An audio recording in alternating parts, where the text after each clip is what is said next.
প্রশ্নটা হলো পর্নোগ্রাফি দেখতে কেন ভালো লাগে। এই ব্যাপারটাকে আমরা কয়েকটা দিক থেকে দেখব, মানে এর বায়োলজিক্যাল, সাইকোলজিক্যাল, এমনকি বিবর্তনের দিকটাও খতিয়ে দেখব।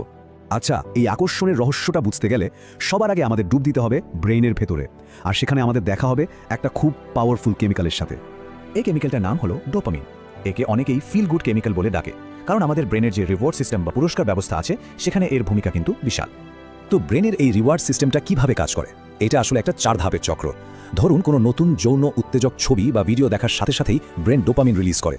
এতে একটা দারুণ আনন্দের অনুভূতি হয়, আর ব্রেন তখন এই আনন্দটাকে ওই ছবি বা ভিডিওর সাথে জুড়ে দেয়, ফলে আবারও একই অভিজ্ঞতা পেতে ইচ্ছে করে। আর সবচেয়ে মজার ব্যাপার কি জানেন?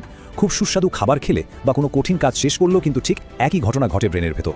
কিন্তু ব্যাপারটা শুধু ব্রেইন কেমিস্ট্রির মধ্যেই সীমাবদ্ধ না। এর আকর্ষণের পেছনেও আরও গভীর কিছু মনস্তাত্ত্বিক কারণও আছে। যেমন ধরুন, অনেকেই এটাকে ব্যবহার করে কল্পনা বা ফ্যান্টাসি পূরণ করার জন্য, আবার কেউ কেউ দৈনন্দিন জীবনের স্ট্রেস থেকে কিছুক্ষণের জন্য পালাতে চায়।